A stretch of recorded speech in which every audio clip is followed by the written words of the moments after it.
Assalamualaikum warahmatullahi wabarakatuh. Waalaikumsalam warahmatullahi wabarakatuh. Salam Buya. Ya. Di awal mukadimah tadi, Buya mengatakan antara siam dan saum. Nah, bagaimana kita mengakhiri buka puasa? Apakah setelah adzan atau setelah sholat atau menunggu gelapnya malam? Nah, karena kita kalau di masjid ya, adzan Allahu Akbar memang langsung minum. Terus bagaimana hukumnya, atau apakah puasa kita ini akan sia-sia dalam satu hari, sedangkan puasa kita adalah 1 bulan penuh bagi yang tidak halangan? Apakah kita nanti mau qadha atau setelah, bagaimana Buya? Begitu pertanyaannya. Wassalamualaikum warahmatullahi wabarakatuh. Begini, jangan sampai berpengertian kalau begitu umur saya 60 tahun berarti saya harus qadha puasa saya 50 tahun. Ngaco sih mah. Begini, ibu-ibu sekalian, tradisi puasa sekarang di alam dunia ini kan begitu. Sebelum azan maghrib, Allahu Akbar, ini makanan sudah di tangan, sudah mangap. Begitu dung lep, kan begitu. Sedangkan di dalam Al-Quran dikatakan wa atimus siyama ilal laili, sempurnakan puasa itu sampai malam yang sempurna. Kalau itu mah namanya ghurub. Ya ini mah silakan, mau ikut bersama-sama juga silakan. Ya, kita lagi mencoba meningkatkan kualitas hidup kita ini. Jangan beranggapan bahwa temuan orang zaman dahulu sudah pasti benar. Betul enggak? Mereka manusia bukan? Mungkin salah enggak? Mungkin. Yuk kita nanya sekarang. Orang sealam dunia nih baca Al-Fatihah itu dipotong-potong. Alhamdulillahirabbil alamin, Ar-Rahmanir Rahim, Maliki Yaumiddin. Begitu enggak? Begitu enggak? Coba ibu lihat Al-Qur'annya. Ayat Alhamdulillahi Rabbil Alamin, ada ayat, di atas ayat itu ada lam alif. Coba dilihat maknanya apa, tanda itu tuh. Itu S strip, dilarang berhenti. Namanya alamatul waqfil mamnu, tanda tidak boleh berhenti. Wal asri innal insana lafi khusrin. Boleh nggak mandek di situ? Boleh nggak innal insana lafi khusrin mandek di situ? Nggak boleh, harus langsung illa. Betul nggak? Kenapa di surat yang lain setiap ada la mandek, kenapa di Fatihah dipotong-potong? Itu pertanyaan saya. Masih dipakai nggak alamat ini? Kalau nggak ya buang-buang aja, udah nggak usah. Tetapi para ulama, para sholihin yang membuat tanda baca itu saking pinternya mereka bahwa ini tidak boleh berhenti. Apa alasannya? Karena Ar-Rahmani itu sifatun lilafdzil jalalah. Jadi antara sifat dan mausuf tidak boleh dipotong karena akan merubah arti. Ya kan? Terus gimana? Ya pokoknya ya wes, kalau pokoknya tinggal lunga. Saya kalau ketika berdebat, pokoknya saya tinggal pergi. Gerpenti ngising. Maka sih debat itu jangan pokoknya dong. Ar-Rahmani itu adalah sifatnya lillahi. Jadi kalau berhenti boleh silakan, tapi istiqnaf menjadi Ar-Rahmanur Rahimu, bukan Rahmani. Nanti gimana i'rabnya? Ar-Rahmanu sebagai khabarun li mubtada'in mahdhuf taqdiruhu wal jumlatu minal mubtada wal khabar fi mahalli jarin sifatul lafzil jalalah, kan begitu. Atau sebagai maf'ul bihi Ar-Rahman Ar-Rahim, itu boleh. Sebagai apa? Sebagai maf'ulun bihi li fi'lin mahdhufin. A'ni ar-rahmana wal jumlatu minal fi'li wal fa'ili wal maf'ul fi mahalli jarin juga sifatun lil lafdzul jalalah. Paham belum makanan ki? Iya kan? Ini jadi masalah. Dari mana gitu? Udah sekarang gini. Saya bikin surat kepada wali kota. Siapa namanya? Pak Aziz. Bapak wali kota Cirebon yang saya hormati bersama, surat ini saya sampaikan. Kayak begini. Harusnya gimana? Bapak wali kota yang saya hormati, bersama surat ini, kan begitu. Ini Pak Bupati yang saya hormati bersama, rusak enggak? Tolong ibu-ibu tanda baca Al-Quran dihormati dan diikuti, karena itu berdasarkan ilmiah, kajian ilmiah. Jangan meringankan kajian ilmiah. Mereka udah capek kerja siang malam untuk menolong kita ini, ngapa nggak dipakai? Nih, jadi artinya bahwa ketika kita baca ya wailana mambatsana mim marqadina hadza, boleh nggak begitu? Ma wa'adar rahmanu wa sadaqal mursalun, boleh begitu? Ya wailana mambatsana mim marqadina hadza ma wa'adar rahmanu wa sadaqal mursalun. Seharusnya gimana? Ya wailana mambatsana mim marqadina hadza ma wa'adar rahmanu wa sadaqal mursalun. Itu kan begitu. Kenapa? Sakta itu artinya yang mengatakan ya wailana mamba'atsana min marqadina, aduh ini siapa yang membangunkan kami sedang enak-enaknya tidur ini. Itu yang berkata orang yang dibangkitkan dari alam kubur. Lalu malaikat menjawab hadza ma wa'ada rahman wa sadaqal mur.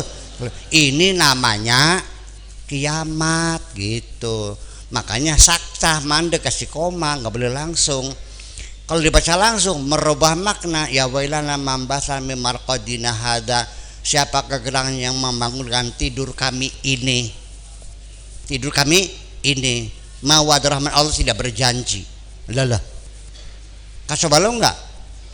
Itu maknanya. Jadi kalau tidak dihormati gimana? Bapak-bapak dan ibu sekalian, ini kita jujur saja. Saya ingin ada peningkatan kualitas kita beragama. Agama yang damai, agama yang sejuk, agama yang tidak pernah mencaci maki siapapun, tidak ada dendam dan kebencian. Betul enggak?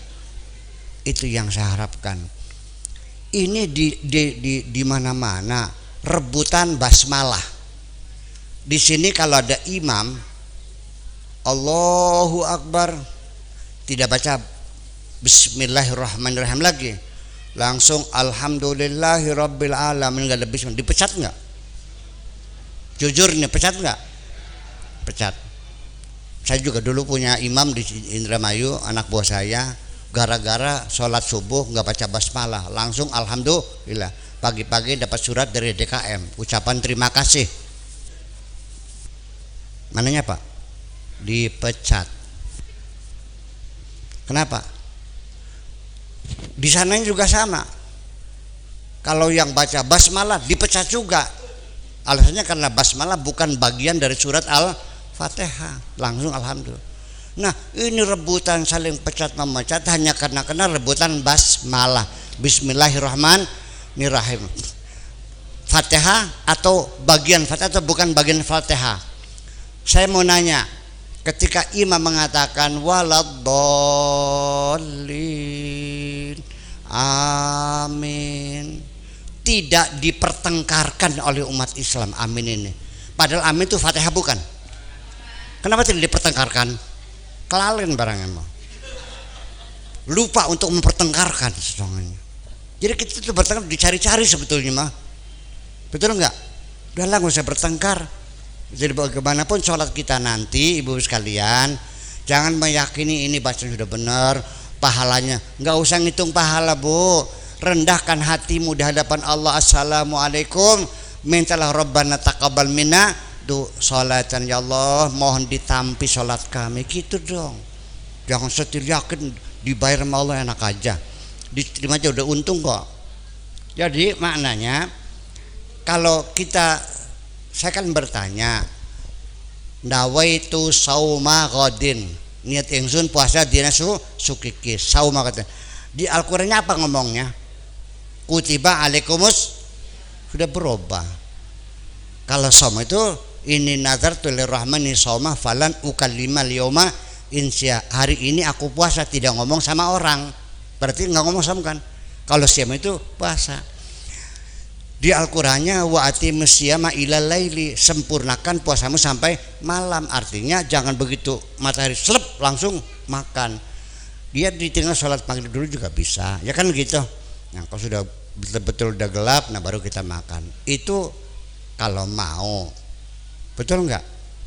Yang penting jangan bertengkar, betul jangan, betul nggak? Jadi jangan beranggapan bahwa menurut biasa kok kita harus mengkodok semua puasa kita, ya bukan begitu maksudnya.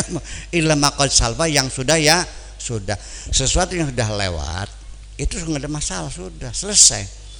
Suami istri agamanya lain lah ya, masuk Islam, perlu dikawinkan lagi nggak? Tuh perlu kan, berarti anaknya anak apa itu? Anak jada semua gitu, ngaco sih nama. Ya sudah, kita mengakui ya hukum syariat mereka, kawinnya sah, sudah selesai. Masa dikawinkan lagi? Ini mesti kita jelaskan begitu biar pahamin soalnya. Kawin kan dulu dengan syariatnya agamanya kan begitu ya. Bilang berarti kita mengakui. Terus sebelum masuk Islam biasa makan babi, harus bertobat karena Anda pernah makan. Dulu kan agamanya lain. Tobat itu kalau kamu sudah masuk Islam terus makan babi baru bertobat. Kalau agamanya enggak perlu dong. Yang tidak dosa bagi agama mereka. Di sini persoalannya kita jadi sangat gawat sekali. Ya ibu sekalian, jadi maksud saya kalau seandainya nanti bulan puasa kita masih tetap nawaitu shauma qadir, ya mangga boleh Pak. Terus tong leg gitu. Mangga silakan, enggak ada masalah kok. Ya, cuman saya ingin menjelaskan bahwa ternyata kajian-kajian fikih Islam ini jujur ya telah bergeser, yang tadinya dari Al-Quran beralih kepada Al-Hadis. Itu saja persoalannya ya. Nah ini memang panjang sekali ceritanya, tapi tetap kita hormati. Saya juga bermazhab Syafi'i ibu gelembusung kinkiu barangkali ya NU bagian beli aku gak iya sampai gitu. Jadi ibu sekalian, maksudnya begini, kalau ibu mau tetap begitu tong leg, ya mangga silakan. Niat nawaitu sama qadir juga ya silakan, nggak ada masalah. Tapi saya mau bertanya, ini firman Tuhan masih relevan enggak? Bahwa atimus sauma ilal laili, atimus siyama ilal laili. Kalau masih relevan ya mangga, kalau enggak ada masalah. Nah, nih ibu sekalian, terakhir mau saya sebagai statement closing, bahwa kajian-kajian fikih itu Bu, itu dimulai Imam Syafi'i itu lahirnya tahun 125 Hijriah baru lahir, ya kan? Berarti abad keberapa? Sudah abad yang kedua baru Imam Syafi'i lahir. Enggak pernah ketemu sama kanjeng Nabi. Ijtihadnya berdasarkan pikiran-pikirannya. Sekarang saya mau nanya, Imam Syafi'i ditanya,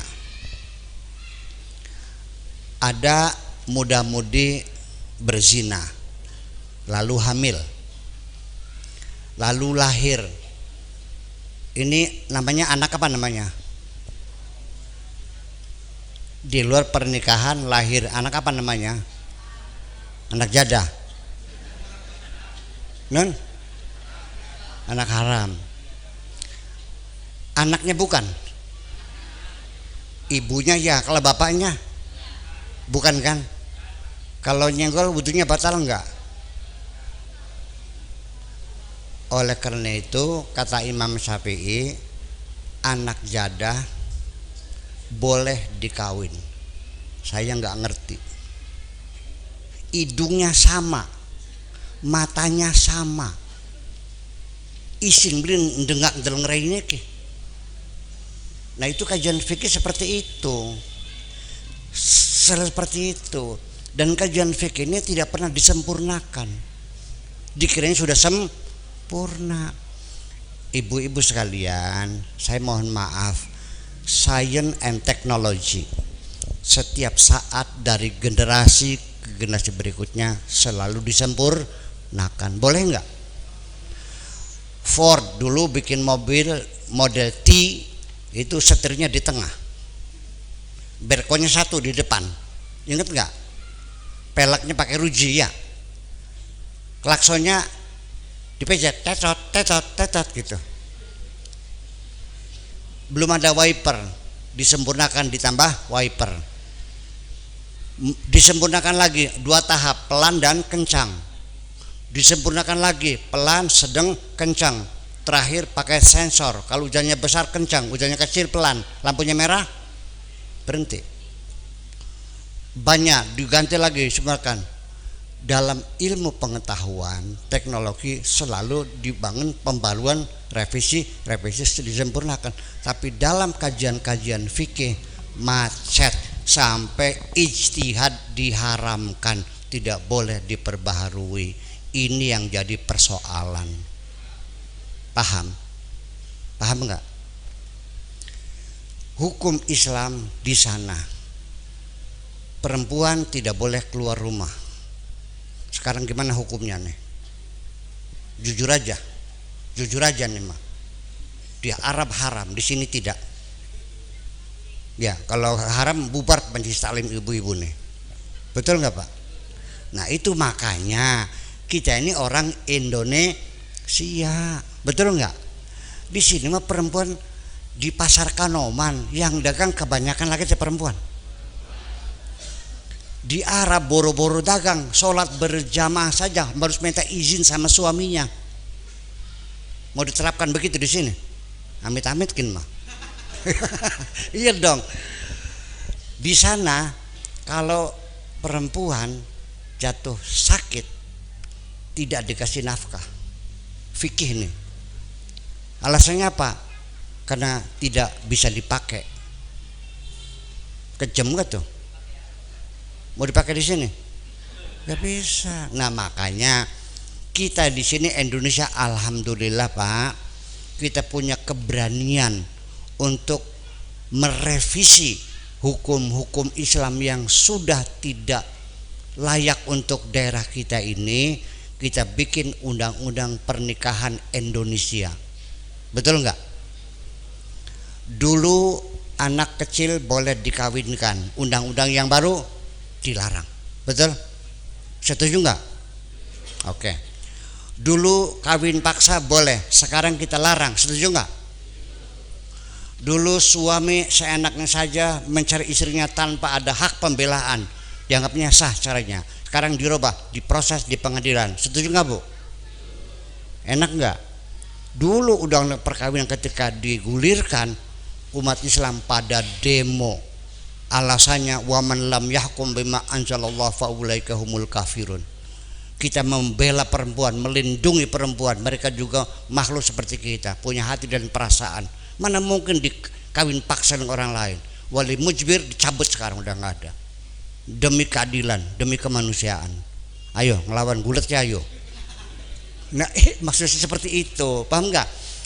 Nah ini maksud saya, kalau kita tidak melakukan pembaruan dalam agama Islam, nanti anak cucu kita semakin cerdas, ya. Kemudian mereka merasakan Islam itu tidak adil seperti ini. Saya khawatir mereka pada murtad nantinya. Siapa yang bertanggung jawab? Betul nggak? Iya dong, bertanggung jawab. Makanya ya Allah enak baik wong lanang kawin maning oli ci. Kalau orang perempuan berselingkuh dengan orang lain dipecel Bu. atau di sate. Tapi kalau laki-laki suami berselingkuh dengan perempuan lain, dibilangnya sunnah Rasul. Dok bikin. Ya saya mau bertanya, menyakiti hati istri itu betul sunnah Rasul tuh? Ada pahalanya nggak menyakiti hati istri? Lelaki tidak merasa berdosa, istrinya menangis sakit hatinya, dia kencang, ini sunnah Rasul. Saya tidak melarang poligami, tapi nafsumu jangan kau katakan sunnah Rasul. Betul nggak Bu? Iya, lo sagempore, tapi jangan gampang-gampang daging waras gitu. Ya gitulah maksud saya. Jadi ibu sekalian, tetap saja pada akhirnya sebagai kesimpulan bahwa Islam kita di Indonesia sangat berbeda dengan Islam yang ada di negara Islam yang lainnya, Bu. Punten. Islam itu dari sejak awal Nabi meninggal dunia sudah perang saudara, pecah kongsi. Betul enggak? Sayyidina Ali dengan Abu Bakar, dengan Umar, Utsman. Sayyidina Abu Bakar mati keracun, Sayyidina Utsman mati ditusuk, Abu Bakar mati disusuk, Sayyidina Utsman mati dibasok, Ali mati digebugin, istrinya mati digencet, anaknya mati disembelih. Sampai sekarang perang saudara antar umat Islam di Yaman, negara Arab yang paling miskin, terbakar, kelaparan mereka. Negara Arab paling miskin, boro-boro dikirimin makanan, malah dikirim bom oleh negara yang kayanya. Irak ludes, Syria porak-poranda, Libya masih berdarah-darah. Semua negara Islam perang saudara, berebut mazhab-mazhab semacam ini. Ternyata umat Islam yang paling damai adalah di negeri kita ini. Betul enggak? Anda belikan paten-patenan? Enggak ada. Tapi Pak Lurah mesti diwaspadai. Memang belum saling membunuh, tapi sudah mulai caci-mencaci ini. Makanya kita cegah, jangan berkelanjutan. Yuk sudah, sekarang kita sebagai bangsa Indonesia dan Islamnya berbeda dengan Islam mereka. Nah untuk itulah maka diberi nama Islam Nusantara. Bagi saya belum sepakat Islam Nusantara, tapi saya dapat memahami bahwa memberi nama Islam Nusantara ini bukan bikin agama baru, tapi memberi nama praktek agama yang sudah ratusan tahun di negeri ini diberi nama Islam Nusantara. Bukan bikin Islam baru, bukan. Tahlilan sejak kapan? Marhabanan sejak kapan? Kunutan sejak kapan? Ngupati sejak kapan? Mitung bulan sejak kapan? Nadranan sejak kapan? Ngira berbobakasan? Langka. Bengen kali kalian kan nang berbobakasan kan? Hilang ya Gus ya. Nah, ini semuanya laki perempuan kumpul dalam masjid taklim. Ini diberi nama Islam Nusantara dari dulu, dari mulai kawin suami bawa uleg, istri bawa coet, wong lanang gawa pacul, rapi gawa pecok. Long lanang nutu wadon nepeni, kan begitu sejak dulu. Nah Islam semacam ini namanya Islam Nusantara. Jadi bukan membuat Islam yang baru. Sudah kita maklumi, karena bagaimanapun Islam kita Islam yang paling damai semuanya itu. Itulah makanya yuk kita rawat kebersamaan ini, jangan menimbulkan gara sholat yang tujuannya untuk persatuan malah akhirnya terbalik, gara-gara sholat kita menjadi bertengkar. Yuk hari ini kita nyatakan bahwa ibadah sholat kita kembalikan fungsinya sebagai alat pemersatu umat, bukan untuk memecah belah umat. Terima kasih, gitu saja. Assalamualaikum warahmatullahi wabarakatuh.